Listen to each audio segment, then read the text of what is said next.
በእንደዚህ ገንዘቡን ጨርሶ ነበረ። አባት እኮ ሲመጣ ልጁ የሚገርማችሁ በቃ ምናምን ብሎ እኮ ቤት ውስጥ እንኳን አልገባም፣ እደጅ ሆኖ ይጠብቀው ነበር።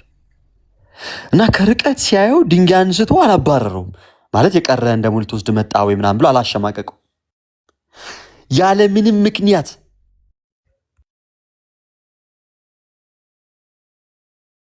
ትንሽዬ መመለሳችንን ብቻ ፈልጉ፣ ትንሽዬ ወደ እርሱ ለመቅረብ ብቻ ፈልጉ። የሚቀርብ ከክርስቶስ ውጭ ማንም እንደሌለ የምታውቁት ልጅ ገና ሲመጣ ምንም ሳይናገር ካፉ አንዲት ቃል ሳይወጣ አባት እየሮጠ መጥቶ አቅፎት አንገቱን ሳሙ ይላል። በጌታ ስም ከጌታ ውጭ እንዲህ ያለ ጌታ ማን አለ? ከክርስቶስ ውጭ እንዲህ ያለ አባት፣ ከመድኃኔዓለም ውጭ እንዲህ ያለ መድኃኒት ኧረ ከወዴት ይገኛል? በጌታ ስም እየሮጠ መጥቶ አንዲት ቃል እኮ አልተናገረም። ከመጣ በኋላ ያቀፈውና አንገቱን ይስመዋል። እኔ እኮ ጌታ ልሳቅ እንጂ ምን ልበል? ምንስ ይባላል? ምንስ ብንለው ይህንን ፍቅር ምንገልጠው? ምንስ ብንለው ይህንን ፍቅር ልንገልጸው የምንችለው? ምንስ ብንለው እንዲህ ያለ ቸር የሆነ ጠባቂ ጌታ እንዳለን በእኔ በደካመው ልጅ በሚኮላተፍ ቃላት ልገልጠው የምችለው? ፍጹም የሆነውን ፍቅር በዚህ ኮልታፋ አንደበት እንዴት ይገለጣል? በጌታ ስም ሜልሻ ፍጹም የሆነው ፍቅር በእኔ በኮልታፋው ብላቴና እንዴት ይገለጣል? በኢየሱስ ክርስቶስ እና አንገቱን አቅፎ ሳመው። የሚገርማችሁ ነገር አንገቱን አቅፎ ሳመው። ምንም እኮ አልተናገረም። ያ ልጅ እኮ አምጾ ሄደ ነው። አባቱ በሌሎች ሰዎች ፊት እንዲወራበት አድርጎ ጥሎ ሸሽቶ ሄደ ነው። ልክ እኛ እንደዚህ አይነት ነገር አድርገን ብንሄድ እንዴት አሳዳጊ የበደለው አይደለም የምንባለው? እንዴት አድርገው ቢያሳድጉት ነው አይደለም የሚባለው? የከሌ ልጅ እኮ አይባልም ይባላል እኮ። ግን ይሄ እንኳን አልገረመውም። የሚገርማችሁ አምፀን ጥለነው ከእርሱ ሸሽተን ርቀን ጠፍተን እንኳን ስንመለስ የሚያየው መመለሳችን ነው። አይቆጥርም በደላችንን። ትላንት እኮ እንደዚህ እኮ አይልም፣ በቃ አይልም። እሱ ሊምረን ይፈጥናል፣ ይቅር ሊለን ይቸኩላል። የእርሱ ሊያደርገን ይፈልጋል። ህይወት እንድናገኝ እንዳንጠፋ እንዳንሞት ይፈልጋልና ሁል ጊዜም የእርሱ እንድንሆን ነው ፍላጎቱና የሮጠ መጥቶ አንገቱን ካቀፈው ከሳመው በኋላ ልጅ መናዘዝ ጀመረ። ምን አለ? አባቴ ሆይ አለ፣ በሰማይና በፊትስ በደልኩ አለ። ከእንግዲህ ወዲህ ልጅ ልባል አይገባኝም፣ ከባሪዎች ግን እንዳንዱ አድርገኛል። በቃ እኔ ምክንያቱም ልጅ ለመባል የሚያስፈልግ ወይም ደግሞ ልጅ ለመባል የሚያበቃ አንዳች ነገር እንኳን የለኝም አለ። ግን በቤትህ ልሁን አለ እና ከክርስቶስ ቤት ከወጣን ብርድ አለ እና ከክርስቶስ ቤት ስንርቅ ረሃብ አለ እና ከክርስቶስ ቤት ስንርቅ ጥም አለ፣ ሞት አለ። በአጠቃላይ ከጸጋው ስንርቅ እንጠማለን፣ እንራባለን፣ እንጎሳቆላለን። የሚያኖረን ጸጋው ነው፣ የሚጠብቀን ጸጋው ነው፣ የሚያትረፈርፈን በበረከት ይሄው ሰላማችንን የሚሰጠን ክርስቶስ ነው። ከሱ ውጭ ምን ሰላም አለንና? ስለዚህ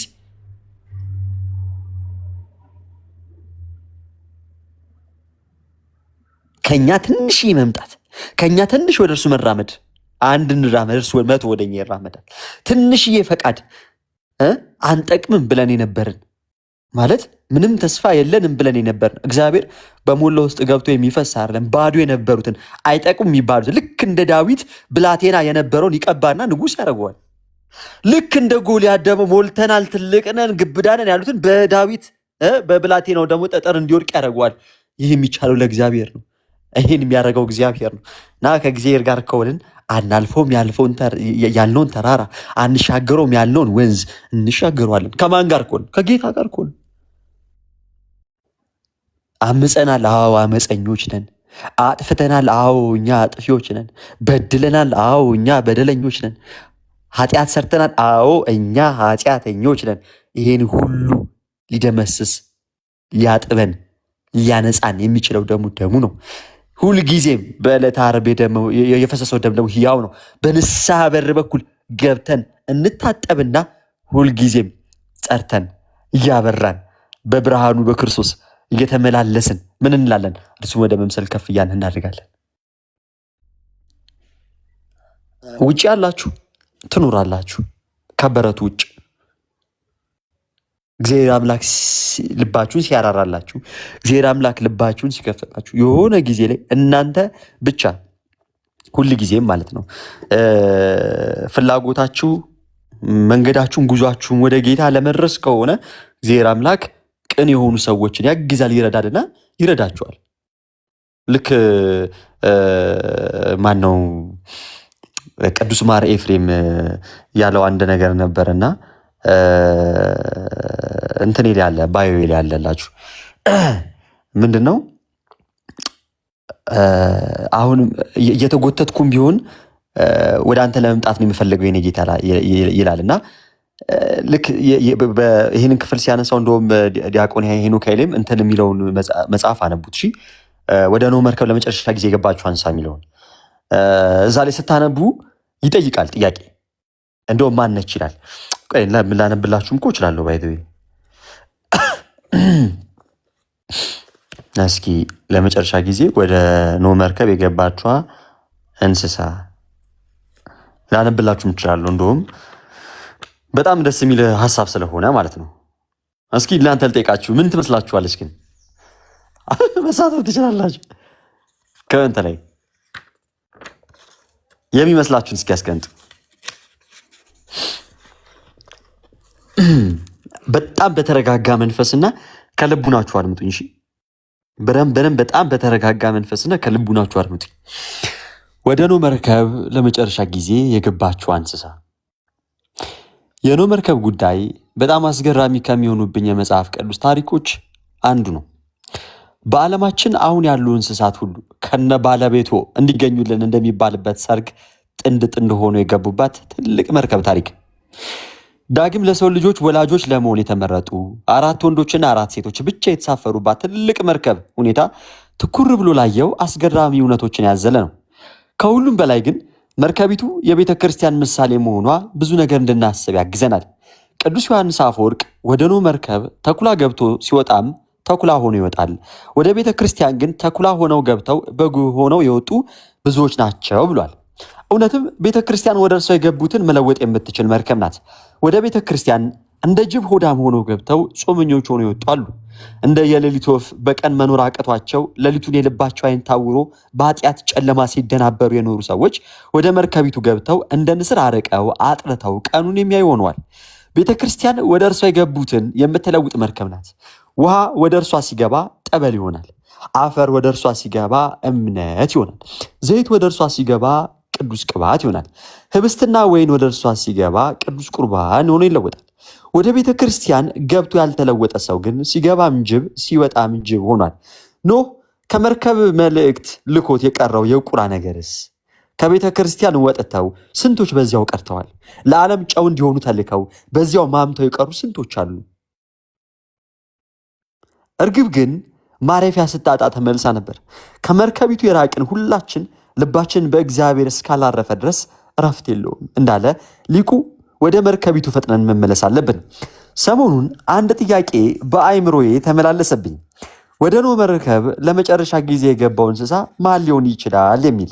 ይህን ጥያቄ በግልም በጉባኤም ላይ ሰዎችን ጠይቄ ነበር። መቼም ለዚህ ጥቅስ አያስፈልገውም። ኖህ ቆሞ እንስሳቱ እስኪገቡ ድረስ እንደጠበቀና ማንንም እንሳጥለው እንዳልገባ ግን የታወቀ ነው። በዚህ ምክንያት እንስሳቱ ወደ መርከቢቱ የሚገቡት እንደደረሱበት ቅደም ተከተል ነው። ክንፍ ያላቸው በረው ቀድሞ ይገባሉ። እንደ ጥንቸል፣ እንደ ካንጋሮ፣ እንደ ሚዳቋ ያሉትን እየዘለሉ ፈጥነው ይገባሉ። ወደ ቅድስት ቤተ ክርስቲያን ነፍሳቸውን ለማዳን ፈጥነው በረው የገቡ እንደ ሚዳቋም ዘለው የደረሱ ብርቶች አሉ። እንደ ፒኮክ ያሉ ባለውብ ክንፎች፣ እንደ ቀጭን ያሉ ባለረጅም አንገቶች፣ እንደ ጃርት ያሉ ሌላው ላይ የሚሰኩት እሾህ የለበሱ እንስሳት ወደ መርከቢቷ ገብተዋል። በቤተ ክርስቲያን እንደ ፒኮክ አምሮ መታየት መዘባነን የሚወዱ ለታይታ የሚገዙ ብዙዎች ገብተዋል። እንደ ቀጭኔ አንገታቸውን ከፍ አድርገው ሰውን ቁልቁል የሚመለከቱና አንገታቸውን እንደሚያገዝፉ የዕብራውያን ሴቶች አይነት ሕይወት ያላቸውን ገብተዋል። እንደ ጃርት በክፉ ንግግር የሰው ልብ ላይ የሚሰኩት ጥላቻ የተላበሱ ሰዎችም ገብተዋል። የኖህ መርከብ ያልያዘችው እንስሳ እንደሌለ ቤተ ክርስቲያንም ያልተሸከመችው አይነት ሰው የለም። ወደ ጥያቄው ስመለስ በእኔ ግምት ወደ መርከቡ በጣም ዘግይታ የገባችው ኤሊ ነበረች። በላይዋ ድንጋይ የተጫናት እጅግ ቀርፋፋ ኤሊን የማይቀድም እንስሳ መቼም አይኖርም። ይሰማል አይደል ድምጼ? ምንም ብትዘገይም ኖህ እስከ መጨረሻው ጠብቆ አስገብቶ ለዘር አትርፏታል። የኤሊ ዘሮችም ኖህ ዘርን ባያስቀርልን ኖሮ እንደ ዳይኖሰር በጠፋን ነበር ብለው ኖህን ማመስገናቸውም አይቀርም። እግዚአብሔር ምንም ብትዘገይ ኤሊ ሳትገባ መርከቡን አልዘጋውም። እግዚአብሔር ምንም ብትዘገይም ኤሊ ሳትገባ መርከቡን አልዘጋውም። የኤሊ በመርከቡ መትረፍ በቤተ ክርስቲያን ልንተርፍ ተስፋ ለምናደርግ ለእኛ ትልቅ መጽናኛችን ነው። ወዳጄ ወደ ቤተ ክርስቲያን ለመምጣት እንደ ወፍ ትበራለህ? እንደ ሚዳቋስ ትዘላለህ? ወይንስ እንደ ኤሊ ትጎትታለህ? እግሮች ለመንፈሳዊ ነገር ሲሆን አቅም እያጡ አልተቸገርክም? ልብ ቢፈልግም እንደ ኤሊዋ የተጫነ የኃጢአት ድንጋይ አላንቀሳቀስ ብሎ አላዘገየህም? እንዲህ ከሆነ አትጨነቅ። መርከቧ ቤተ ክርስቲያን አንተን ሳትይዝ ጥላ ወዴትም አትሄድም። ጉዞውን እስካላቆምክ ድረስ ትጠብቃለች። እየተጎተትክም እየተሳብክም ቢሆን አንተ ብቻ ወደ ደጁ ገስግስ። አንተ ብቻ መንገድ ጀምር እንጂ ፈጣሪ በሩን የሚዘጋው አንተ እስክትገባ ጠብቆ ነው። ከቅዱስ ኤፍሬም ጋር እንዲህ ብለህ ለምነው፣ ብበድልህም እንኳ አሁንም በርህን እያንኳኳው ነው። እየተጎተትኩም ቢሆን አሁንም የምጓዘው ወደ አንተ ለመምጣት ነው። ተመልከቱ። ይህንን ሀሳብ ለምሽ ያረኳችሁ መሰላችሁ? እንደሚታወቀው ኖህ ኤሊን ሳይጠብቅ ወደ ውስጥ አልገባም። እግዚአብሔርም ከውጭ በሩን ሲዘጋው ኤሊ ሳትደርስ በሩን አልዘጋውም። ኤሊ እንደ ነብር ፈጠና ልደርስ አትችልም። እንደ ንስርም በራ ልደርስ አትችልም። እንደ ሚዳቋም ዘላ ፈጥና እንደ ጥንቸልም ልገባ አትችልም። እንደ እባብም ተስባ ልትደርስ አትችልም። እሷ እንደ ነብሩ ፈጥኜ ልድረስ አላለችም። እንደ ራሷ ግን ጉዟ ወዴት ነበረ? ወደ እግዚአብሔር ቤት፣ ወደ መትረፊያው፣ ወደ መርከቡ ነበረ። እቺ መርከብ ደግሞ ዳግማዊት የኖህ መርከብ የምትባለው ደግሞ የቤተክርስቲያን ምሳሌ ነች። በኖህ ዘመን ብዙ ጀልባዎች ምናምን ሊኖሩ ይችላሉ። ማን ያለባት ብቻ መርከብ ተረፈች? ኖህ። በአዲስ ኪዳንም ብዙ የጌታ ቤተ ክርስቲያን ነን ብለው የተነሱ አሉ። እኔ ክርስቶስ ነኝ ብለው የሚሉ እኔ ክርስቶስ ነኝ ብለው የሚናገሩ አሉ። ግን ክርስቶስ ኢየሱስ ራስ የሆነላት እኛ ብልቶች ሆነን ያለንባት አንዲት አካሉ ብቻ ትተርፋለች። ሙሽራው ሊወስድ የሚመጣው ብዙ ሙሽሮችን አይደለም፣ አንዲቷን ሙሽራ ነው። ልክ ዮሐንስ ወንጌል ምዕራፍ 15 ላይ እውነተኛ የወይን ግንድ እኔ ነኝ አለ። ተመልከቱ፣ አንድ ግንድ አለ ማለት ነው። ገበሬውም አባቴ ነው አለ። በእኔ ያለ ፍሬ የማያፈረውን ቅርንጫፍ ያስወግዷል። ስለዚህ እኛ ቅርንጫፎች ሆነን በእውነተኛ የወይን ግንዱ ላይ ተጣብቀናል። በሰማይም በምድርም ከዚህ ግንድ መለየት የሚባል ነገር የለም ጋይስ። በሰማይ ያሉ ቅዱሳን ከክርስቶስ ይለያሉ? ክርስቶስ እንዴ እግዚአብሔር እኮ የሕያው አምላክ ነው። የሕያዋን አምላክ ነው። ስለዚህ አንዲቷ መርከብ ላይ ምን አለን? ተሳፍረናለን ሁላችንም። ይህ ህብረት በሰማይም ሊቋረጥ አይችልም። በሰማይም ስንቀጥል ከመላእክቱ ጋር ምን እንላለን? አሃዱ አብ ቅዱስ፣ አሃዱ ወልድ ቅዱስ፣ አሃዱ ውእቱ መንፈስ ቅዱስ እያልን ለአብ ምስጋና ይገባል፣ ለወልድ ምስጋና ይገባል፣ ለመንፈስ ቅዱስ ምስጋና ይገባል እያልን ቅዱስ ባህሪውን እያመሰገንን አንዱን እግዚአብሔርን እንኖራለን። በየት? በሰማይም ቢሆን በምድርስ ቤተክርስቲያን 365ቱንም ቀናት ልክ እንደ ሰማይ ህብረት ስራዋ ነው። የሆነ የእረፍት ጊዜዋን እየጠበቀች አይደለም። ባይዞ ጋይስ ልክ በሰማይ እንዳለ በሰማይ ይቋረጣል ምስጋና ሜሪ አይቋረጥም አይደል? በሰማይ ምስጋና እንደማይቋረጠው ሁሉ 365ቱንም ቀናት ቤተክርስቲያን ሁልጊዜም ታላቁ የቤተክርስቲያኑን ትልቁን የሆነውን ጸሎት ቅዳሴዋን እያደረገች ክቡር ስጋውን ክቡር ደሙን እያቀረበች ሁልጊዜም ሆስፒታል ታማሚ በየትኛውም ሰዓትም እንደሚመጣ ሁሉ ልክ ቤተክርስቲያንም ሆስፒታል ነች። ዶክተሩ ክርስቶስ ነው። መድኃኒቱ ደግሞ ስጋና ደሙ ነው እና ቤተክርስቲያን ሁልጊዜም ደግሞ ሆስፒታሏ ቤተክርስቲያን የእረፍት ቦታ ቤተክርስቲያን ምንድነች? ተዘጋጅታ እኛን የምትጠብቃለች። እና በውጭ ያላችሁ ምናልባት ስለ ቤተክርስቲያን መጥፎና ክፉ ነገር እየሰማችሁ ምናልባት ስለ ቤተክርስቲያን የምትሰሙት ነገር ወደ ቤተክርስቲያን እንድትቀርቡ እንድታውቋት ስለ እርሷ እንድታነቡ ያልጋበዛችሁ ሁሉ የምሬን ነው የምላችሁ፣ ተዉት። መጽሐፍ ቅዱስን አንቡ፣ በደንብ አንቡ። ከዛ በኋላ የቤተክርስቲያን አስተምሮ እዩ።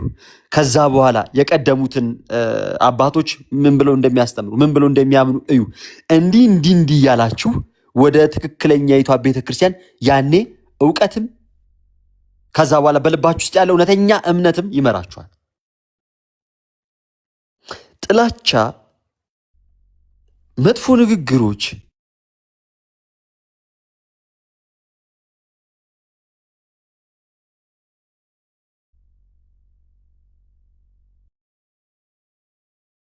ብቻ ጠይቋቸው። እንግዲያስ እንደዛ ከሆነ ከ15 17 በፊት ህይወት አልነበረም ማለት ነው በሏቸው። እንግዲያውስ እንደዛ ከሆነ መርከቢቷ አንድ ከሆነች ሁሉም የሚሰባሰበው እዛ ውስጥ ከነበረ ያቺ መርከቢቷ አልነበረች ነበርምን ብላችሁ ጠይቋቸው። እንደውም ልባም ፕሮቴስታንት ካለ የምሬን ነው ምላችሁ በደንብ ያጠናል፣ ያነባል። እኔ ያስኩት ሐሳብ ወይም እኔ ያስኩት የመጽሐፍ ቅዱስ አነባበብ አረዳድ ከመቼ የተጀመረ ነው? በየትኛው በኩል ያለውት? ከዛ በፊት ምን ተብሎ ነበር የሚታመነው? የቀደመችዋ ቤተክርስቲያን ምን ብላለች? ክርስቶስ ምን ብሎ አስተምሮታል? ሐዋርያት ምን ብለው አሰብከውታል? የሚለውን ነገር ስታዩ ስትመለከቱ ወደ እረፍት ትደርሳላችሁ።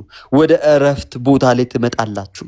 ልክ ከቅዱስ ኤፍሬም ጋር ሁልጊዜም ግን በልባችሁ ግን እንዲህ በሉት፣ ከቅዱስ ኤፍሬም ጋር ብበድልም እንኳን አሁንም በረን እያንኳኳው ነው፣ እየተጎተትኩም ቢሆን አሁንም የምጓዘው ወደ አንተ ለመምጣት ነው የጌታ በሉት። በቃ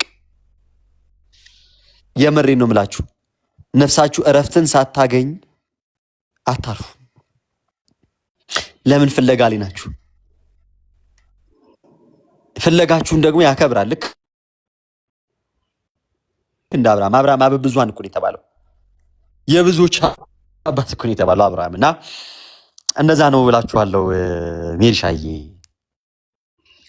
ባሮኬ እግዚአብሔር ያክብርልኝ። አሁንም ድጋሚ እንግዲህ ጸጋ ይብዛልክ።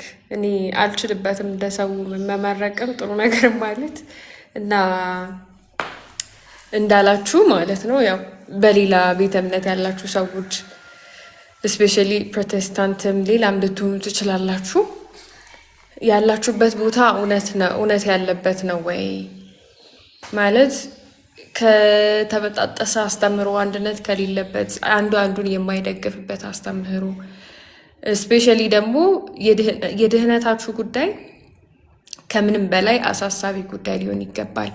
እኔ አሁን ከነባሮኬ በላይ ልል አልችልም፣ ግን በተረዳሁት መጠን በራሴ ስነግራችሁ የሳልቬሽን ጉዳይ ከምንም ነገር በላይ ቦታ ሊሰጠው የሚገባ ጉዳይ ነው እና ይህንን ጠይቁ እስቲ እዩት። ያለሁበት ቦታ ሁሉም ቦታ ሁሉም ቸርች ስትሄዱ የተለያየ አይነት አስተምህሮ ካለ ስፔሻሊ በነገረ ድህነት ዙሪያ የተለያየ አይነት አስተምህሮ ካለ የወጥ ያልሆነ ነገር ካለ የእናንተም የመዳናችሁ ጉዳይ፣ የዘላለም ሕይወት የማግኘታችሁ ጉዳይ፣ ትክክለኛውን ክርስቶስ የመያዛችሁ ጉዳይ በጣም አጠራጣሪ ይሆን ይመጣል እና መርምሩ፣ ጠይቁ፣ የእግዚአብሔርን ፊት በጸሎት ፈልጉ፣ መጽሐፍ ቅዱስ አንብቡ። ስታነቡ ደግሞ እንደዛው ደግሞ ይህንን ቦታ አባቶች ምን ብለው ነው የፈቱት፣ ምን ብለው አስተማሩ የሚለውን ነገር በደንብ እዩ። ስለዚህ ያንን መጠየቅ ማየት ስትጀምሩ ከዚህ ህይወት የምትወጡበትን መንገድ ወደ እውነተኛው መንገድ መሄድ መራመድ የምትችሉበት ሲቹዌሽን ይኖራልና ባሮኬ ብዙም ብሎታል። እግዚአብሔር ያው እንዳለን ይቅር ባይ ነው። ውጪ ነን፣ ወደ በሩ መጠጋት እንፈልጋለን። ግን በደላችንን ኃጢአታችንን ስናስብ ደግሞ እንዴት ብዬ ነው ከነዚህ ቆሻሻዬ ከነዚህ ካረኩት ኃጢአትና በደል ጋር ወደ እግዚአብሔር ፊት የምቀርበው? እንዴት ነው ወደ እግዚአብሔር ፊት የምጸልየው የምትሉ ሰዎች ሉቃስ ወንጌል ላይ ያለውን ያንን የጠፋውን ልጅ ብዙ አጥፍቶ ብዙ በድሎ እንዴት እንደተመለሰና አባቱ ካሉት ይልቅ እንዴት በደንብ አድርጎ እንደተቀበለው እንዳለበሰው አይታችኋልና እግዚአብሔር ይቅር ባይ ነው፣ ምሕረቱ አያልቅም። እቺ ዓለም በክርስቶስ ኢየሱስ እስከምትጠቀለልበት ቀን ድረስ እስከ መምጫው ድረስ ሙሽራው እስከሚመጣበት ቀን ድረስ አዲስ እድሎች አሉን። ተኝተን ስንነቃ እግዚአብሔር ሌላ እድል እየሰጠን ነው። ሲነጋ ሌላ እድል አለን፣ ሲነጋ ሌላ እድል አለን። ተጨማሪ ደግሞ ልክ እንደ ዳዊት ስንበድል ወደ ሌላ በድለናል፣ ስለዚህ ከእግዚአብሔር ቤት እንውጣ፣ ከእግዚአብሔር ከህልውናው እንውጣ ሳይሆን ከነ ቆሻሻችሁ ከነ ጭቃችን እግሩ ስር እንድንንከባለል ከነ በደላችን እግሩ ስር እንድንንከባለል እግዚአብሔር ያግዘን ሁላችንን እላለሁ። መጀመሪያ ስናነሳው የነበረው ሀሳብ አለ። የምትሰብኩ ሰዎች፣ የእግዚአብሔርን ቃል የምታካፍሉ ሰዎች፣ ወደ እውነት ሰዎች እንዲመጡ የምትወዱ የምትፈልጉ ሰዎች ነገሮችን ሁሉ በፍቅር አድርጉት። በስድብ የሚሆን ነገር የለም። በሃይማኖተኝነት በዘረኝነት የሚሆን ነገር የለም። ሁሉን በፍቅር አድርጉት። የምንለየው ከሌላው ያው ክርስቶስ ራሱ ክርስቶስን የሚያውቅ በልቡ እውነት ክርስቶስ ያለ ሰው ርኅራሄ ምን እንደሆነ፣ መማር ምን እንደሆነ፣ ሰውንም መማር ምን እንደሆነ፣ ፍቅር ምን እንደሆነ በደንብ ያውቃል። ክርስቶስን በልቡ ያለ ሰው ማለት ነው። እና ይሄንን አስቡ፣ ኮንሲደር አድርጉ። ስታረጉ ነገሮችን ሁሉ በፍቅር ይሁን። ክርስቶስ እንደወደደን እኛም እርስ በርስ እንዋደድ። እግዚአብሔር መሐሪ ነው። እንድንማር ደግሞ እንማር ሰውን የሚለው ጸሎቱም እንደዛ አይደለ? እኛም የበደሉን ይቅር እንደምንል አቤቱ ወደ ፈተና አታግባን እያለን ነው የምንጸልየው። እና ይቅር እንበል፣ ይቅር እንድንባል ይቅር እንበል። ሁሉን ነገር በፍቅር እናድርገው ነው እኔ የምለው። ሁሉንም ባሮኬ ብሎታል። እኔ የምጨምረው ምንም ነገር የለኝም። እና ባሮኬ ቀጥል። አይ እንትን ነው አሪፍ ነገር ያነሳሽው እና እንደውም አንድ አባ አርሳኒ ያሉት በጣም የሚገርም ንግግር አለ። ማለት እግዚአብሔር ምን ያህል ኃጢአተኞችን እንደሚወድ እኔ እንዲህ አይነት አገላለጥ አይቻላቅም። እና ምን አሉ መሰላችሁ? እግዚአብሔር አሉ ለኃጢአተኛ ሰው ያለው ፍቅር አሉ ጻድቅ ሰው ለእግዚአብሔር ካለው ፍቅር ይበልጣል። በኢየሱስም ተመልከቱ። እግዚአብሔር ለኃጢአተኛ ሰው ያለው ፍቅር ጻድቅ ሰው ለእግዚአብሔር ካለው ፍቅር ይበልጣል። እና ጻድቅ የሚባሉ ቅዱሳን የሚባሉ ሰዎችን እንግዲህ በአእምሯችን ውስጥ እናምጣቸውና እነርሱ አሁን አእምሯችን ውስጥ የመጡት እነርሱ ለእግዚአብሔር ካላቸው ፍቅር በላይ እግዚአብሔር ለኛ ፍቅር አለው። በኢየሱስ እና ምን አይነት ጌታ እንዳለን በደንብ ካወቅን፣ ምን አይነት አባት እንዳለን በደንብ ከተረዳን፣ እሱ የፍቅር አምላክ ነው። እሱ ፍቅር ነው። ራሱ እግዚአብሔር ፍቅር ነው። አንደኛ ዮሐንስ መልእክት ምዕራፍ 4 ቁጥር 16 ላይ ስታነቡ ራሱ እግዚአብሔር ፍቅር እንደሆነ ይናገር እና እንደውም የምታነቢልን ከሆነ እንደውም አንደኛ ዮሐንስ መልእክት ምዕራፍ 3 ከቁጥር 11 ጀምሮ ያለውን እስከ 18 ድረስ ያለው በጣም ደስ የሚል ክፍል ነውና ሸርሽን ማንበብ እጅ ላይ የለም። ስልክ ሌላ አልያዝኩም። ኦኬ እሺ፣ በቃ እኔም እኮ ሌላ ስልክ እንዴት በምን አይነት ፍቅር መዋደድ እንዳለብን በደንብ ይናገራል እና እሱ በጣም ይጠቅመናል። እግዚአብሔር አምላክ ምን ያህል አባት እንደሆነ የምታውቁት ልክ አባ አርሳኒ የተጠቀሙትን ልጠቀምና እግዚአብሔር ለኃጢአተኛ ሰው ያለው ፍቅር ጻድቅ ሰው ለእግዚአብሔር ካለው ፍቅር ይበልጣል። አበደን በቃ እንዲህ ያህል ነው የምንወደደው፣ እንዲህ ያህል ነው የሚያፈቅረን ነው። እንደዚህ ያክል የሚወደን የሚያፈቅረን ጌታ ካለን በእረፍት ጥላ ውስጥ ለመመላለስ በፍቅር ውስጥ ለመኖር ትንሽዬ እሱን ለመውደድ እንጣር። ባንችልስ ጸሎታችን ምን ይሁን? አቤቱ ጌታ ሆይ አንተን እምወድበትን በፍቅር ጥላ ውስጥም የምኖርበትን አንተን የማስብበትን ወደ አንተ የምቀርብበትን በጎ ልቡናን ፍጠርልኝ። ልክ ቅዱስ ዳዊት መዝሙር 50 ቁጥር 10 ላይ አቤቱ ንጹሕ ልብን ፍጠርልኝ የቀናውን መንፈስ በውስጤ ላይ አድስ እንዳለ ማለት ነው። የልባችን ጩኸትና የልባችን ፍላጎት ያ እንዲሆን የምናደርግ ከሆነ እግዚአብሔር የለመኑትን የማይከለክል የጠየቁትን የማይነሳ ነው። ጠይቁ ይደረግላችኋል፣ አንኳኩ ይከፈትላችኋል። ስለዚህ የምንጠይቀው የሚነሳን አምላክ አይደለም ነው። ጥያቄያችን ብቻ የሚጠቅመን ይሁን ነው። የማይጠቅመን ከሆነ ላይሰጠን ይችላል። ልክ አንድ እናት ሕፃን ልጇ መርዝ አንስቼ ካልጠጣው ቢላት እሺ ልትሉ አትችልም። ግን ያ ልጅ እኮ መርዝ እንደሆነ አያውቅም፣ እውቀቱ የለውም። ይሄ እውቀት ያላት እናት ግን ትከለክለዋለች። ምን እንደሚያደርገው ስለምታውቅ፣ ልጇን እንደሚገለባት ስለምታውቅ። ሊያለቅስ ይችላል፣ ሊፈራገጥ ይችላል፣ ሊጮህ ይችላል። ለምን ማድረግ የሚችለውን ነገር ሁሉ አያደርግም? እሺ አትለው።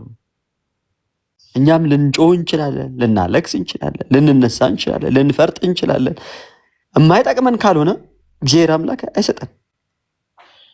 የሚጠቅመንና የሚያስፈልገንን ደግሞ ነገር በጊዜው ይሰጠናል። ብቻ እኛ ታግሰን እግዚአብሔርን እንጠብቅ። ስለዚህ ጥያቄያችንም ልመናችን ደግሞ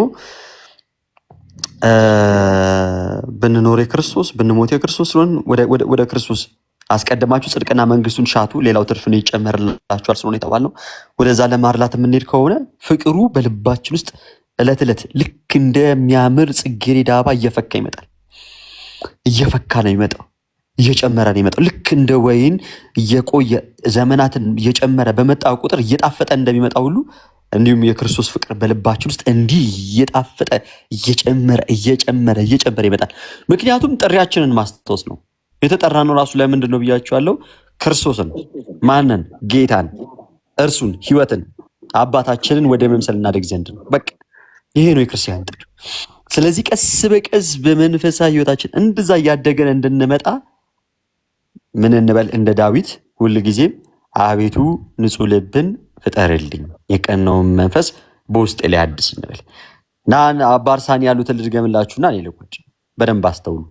እግዚአብሔር ለኃጢአተኛ ሰው ያለው ፍቅር ጻድቅ ሰው ለእግዚአብሔር ካለው ፍቅር ይበልጣል። ይሄ ፍቅር የማን ነው? እግዚአብሔር ነው።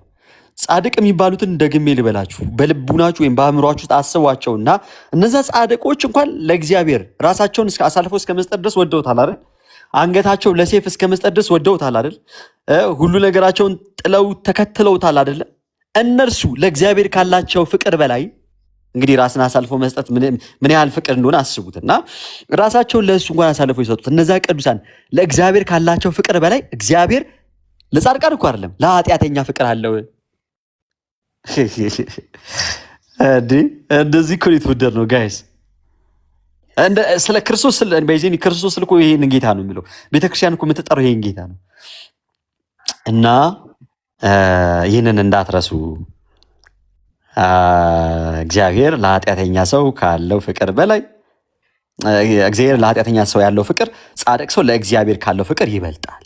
አባ አርሳኒ ሜርሻ ይመችሽ፣ መልካም ቀን ይመልሽ። ባሩኬ በጣም አመሰግናለሁ። በሰዎቹ ስም ቃሎት ያሰማልን። እግዚአብሔር ደግሞ በዚህ ላይ ደርቦ ጸጋን ይስጥ። እውነት እኔ ስለ ክርስቶስ ስትመሰክር በጣም ነው የምደነቀው። ባለፈውም ዮኒ ጋ ገብተክ ያብራራህበት የነበረው መንገድ ስትናገር የነበረበት መንገድ በቃ ጥፍጥ እያለ ነው የሚገባው ወደ ውስጥና ይሄ ነገር አይወሰድብ ነው ምለው። በቃ ሌላ ምለው ነገር የለኝም። በጣም ደስ ይላል። እንግዲህ ኦርቶዶክስ ይቺ ነች። ባሮኬ ኬትም አልተማረም፣ ኬትም አላመጣውም።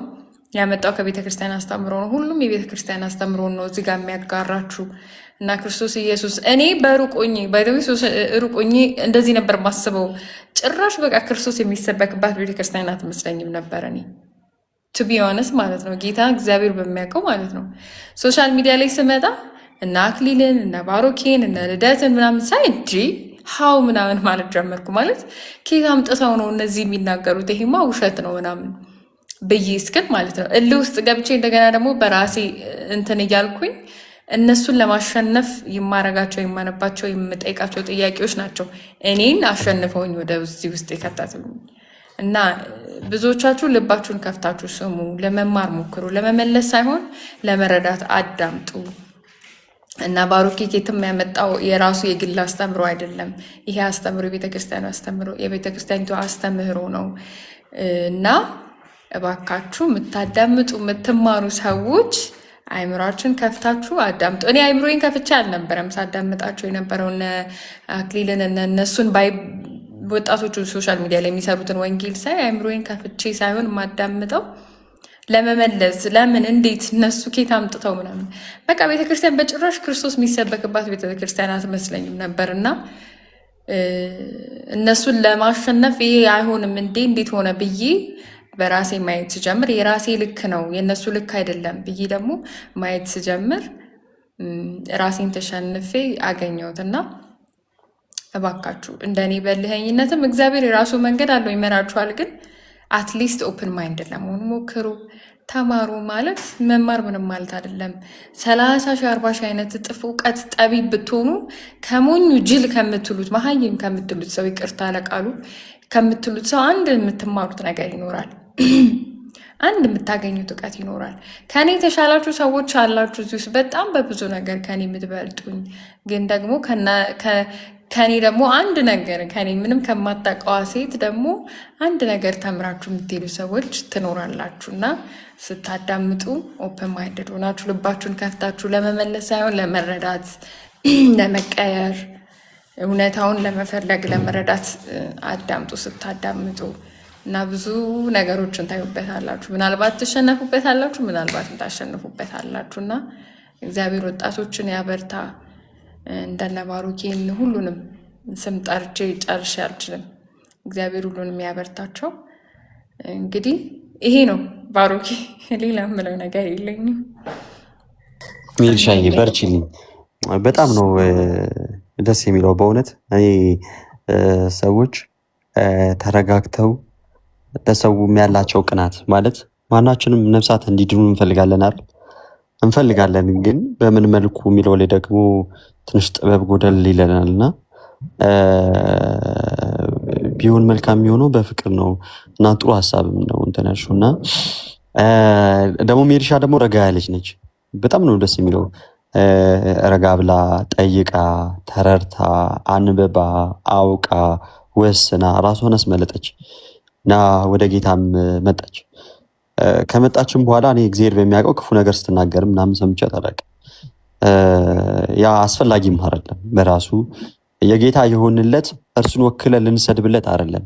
እርሱንም ወክለን ደግሞ ሌሎችን እንትን ልናንጓተትበት አይደለም። በራሱ የእርሱ የሆነው ህይወትን ለማግኘት ነው። በህይወት ጥላ ውስጥ የሚመላለስ ደግሞ የሚሸተው ህይወት ነው። ራሱ ምን ስለሆነ የጌታ ህይወት የሚሰጠው የክርስቶስ ስለሆነ የሚያሳየው እኔ ቅዱስ ነኝና እናንተም ቅዱሳን ሁኑ ነው የተባለው። ስለዚህ የተጠራ ነው በቅዱስ አጠራሩ ቅዱሳን ለመሆን። ስለዚህ ያንን መንገድ ለመመላለስ በዛ መንገድ ለመጓዝ እና ያንን መንገድ እንድንጓዝ ስንጠራ ደግሞ የክርስቶስ መሆናችንን ማሳየት አለብን። ስናሳይ በስራችን፣ ስናሳይ በምግባራችን፣ በማንነታችን ሰው ኃጢአት ድካም ምናምን ሊኖርብን ይችላል። አዎ ሊኖርብን ይችላል። ይሄ የንስሐ አባታችን የኛ ጉዳይ ነው። ቢያንስ በምንናገረው ንግግር ግን በምንናገራቸው፣ በምንሰራቸው፣ በምንፈጽማቸው ድርጊቶች ግን በቻልነው መጠን ጌታችን እርሱ የፍቅር አምላክ የሆነው አባት እንዳይሰደብብን እና እነሱ የክርስቶስ ናቸው ተመልከቷቸው እስኪ ክርስቲያኖች እንዲህ ናቸው እንድንባል እንዲህ መባላችን ደግሞ ወደ ጌታ እንዲቀርቡ እነሱ እንደዚህ ጠንካራ ማለት እዚህ አሁን የታረዱ ሰማዕታት የሉም በሊቢያ ላይ ምናምን ማለት እነዛ አራጆች እኮ ልብ ቢኖራቸው ለራሳቸውን አሳልፈውለት የሚሰጡት ምን አይነት ጌታ ቢሆን ነው? እንገላቸዋለን እያለን እያስፈራራናቸው እንኳን የማይመለሱ እንደሚሞቱ እየነገርናቸው እንኳን ወደኋላ የማይሉ ምን ያህል ቢወዱት ነው? ምን ያህል ቢኖራቸው ነው ብለው እንዲያዩ ባይዜ ብዙ ሰማዕታት ብዙ ክርስቲያኖች ፈርተዋል እናውቃለን። በነ ቅዱስ እስጢፋኖስ ደም እኮ እነ ቅዱስ ጳውሎስን የመሰለ ደም የወንጌል አርበኞች እኮ ተነስተውልናል። ደም ያፈራል፣ ምንም ችግር ላይ ነው ይችላል። ግን ለገዳዮች ማለት ነው ቢያንስ እንዲህ አይነት ልቡና ለሚሳደቡ፣ ለሚያንጓጠጡ፣ ቤተክርስቲያን ለሚነቅፉም ሰዎች እኛ በቻልነው መጠን በፍቅር ሆነን ይህንን ለመግለጥ የምንሞክርላቸው ከሆነ እነዛ ሰዎች የፈለገ ድንጋይ ደነዝ ልብ ቢኖራቸው እየሰደብኳቸው ሳይሆን የማይሰማ ለማለት ፈልጌ በቃ ማለትም ወይም ደግሞ የሚቀበል ምንም ነገር በቃ ድርቅ ብሎ የቀረ አይነት ነገር የሆነ እንኳን ልብ ቢኖራቸው በፍቅር ማለስለስ ይቻላል። በፍቅር ማላላት ይቻላል። ከዛ እውነትን እንዲመለከቱ ማድረግ እንችላለን። ያን ጊዜ ድንጋይ ወርዋሪ የነበረው ያን ጊዜ በሚገደለው በቅዱስ እስጢፋኖስ በሱ ተስማምቶ የነበረው ሳውል በጎበዝ አለቃ በተባለ በእርሱ እግር ስር ልብስ አስቀምጠው ነበር። ያን ጊዜ ወንጌል ሲበራ በልብ ውስጥ ያን ጊዜ እውነትን ስታይ ስትመለከት ቅዱስ ጳውሎስ መልሶ ደግሞ የእስጢፋኖስን ቤተሰብ ሲያጠምቅ እናያለን። እንዲህ ምን አይነት ነገር እና እንዲህ አይነት ብርሃን ሲበራልን እንዲህ አይነት እውነት ጋር ስንደርስ ብርሃናችሁ በሰው ሁሉ ፊት ይብራ ስለተባልን የኛ ብርሃን በሰው ፊት ለፊት ጨለማ እንዳይመስል የኛ ብርሃን የተቀበልነው መቼም የማይጠፋው መቼም የማይቆመው ጨለማ የማያሸንፈው ጨለማን የሚያሸንፈው ታላቁን ብርሃን እንደተቀበልን ለሰዎች ማሳየት ከቻልን ብዙ ሰዎች ደግሞ ወደ ቤተክርስቲያን ወደ እውነት መንገድ እንዲመጡ ምክንያት ልንሆን እንችላለን ነበረ የዛሬ ርዕሷ የሚልሻ እና ደስ የሚል ነው። ጥሩ ነው እና በርቺልን። የበረታሽም ነው እግዚአብሔር እንደሚያበርታሽ ጸጋውን ጨምሮ ጨማምሮ ይስጥሽ። መጀመሪያችን አይደለም ባይዞ ጋይስ ጅማሬ ሁሉም ጅማሬው ጥሩ ሊሆን ይችላል። አቶ ከሌ ተብሎ ሊጀምር ይችላል። ታውት መልአክ ተብሎ የጀመረ ነበር። ለእግዚአብሔር መልእክተኛ የነበረ ከዋነኞቹ መላእክት ውስጥ አንዱ የነበረው ሰማልያል ወይንም ሳጥናኤል ይባል የነበረው የቀደመው መልአክ አሁን ግን ሰይጣን የሚባለው ማለት ነው ወድቋል። ተውት። በቃሉ ብዙዎችን ወደ እውነተኛይቷ ህብረት እንዲሰበስቡ የጌታ ደቀ መዝሙር እንዲያደርጉ የተጠሩ ከተጠሩት ውስጥም አንዱ ሐዋርያ ተብሎ የተጠራ ይሁዳ የሚባል ነበረ። ጅማሬው ፍጻሜው የተለያየ ማለት ነው። ስለዚህ ጅማሬያችን አይደለም ፍጻሜያችንን ያሳምርልን ጌታ በሚመጣበት በዛች ዕለት በዛች ቀን በዛች ሰዓት ላይ በቀኙ ያቁመን። ኑ እናንተ የአባቴ ብሩካን ዓለም ከተፈጠረ ጀምሮ ወደ ተዘጋጀላችሁ መንግስት ግቡ ብሎ ተርቤ አብልታችሁኛል፣ ተጠምቼ አጠጥታችሁኛል፣ ታርዤ አልብሳችሁኛል፣ እንግዳ ሆኜ ተቀብላችሁኛል፣ ታምሜ ጎብኝታችሁኛል ብሎ ከሚመሰክርላቸው እርሱ ቅዱሳን ብሎ ከሚላቸው ከዛ ህብረት ይጨምረን፣ ከዛ ህብረት አያጉድለን። ልክ ማቴዎስ 24 ቁጥር 13 ላይ እስከ መጨረሻው የሚጸናው ግን እርሱ ይድናል እንዳለ እስከ መጨረሻው ጸንተን በህይወታችን ጌታን አሳይተን እርሱ ወደ መምሰል እያደግን ዕለት ዕለት ወደ ቅዱስ ቁርባን እየቀረብን ከዛም ደግሞ ከህይወት ማዕድ ደግሞ እየተካፈልን ጌታችንን መድኃኒታችንን ክርስቶስ ኢየሱስን እየመሰልን እንድናድግ እርሱ ሁላችንንም ይርዳን። ሰላም ዋሉልኝ፣ ሰላም አምሹልኝ፣ ሰላም ደርዙኝ በየሰዓታቸው አቁጣጠር። ባሩኬ እሺ፣ ሰላሙን ቴንኪዩ በጣም እሺ። ኔልሻይ በርቺኒ። እሺ ባሩኬ ቴንኪዩ።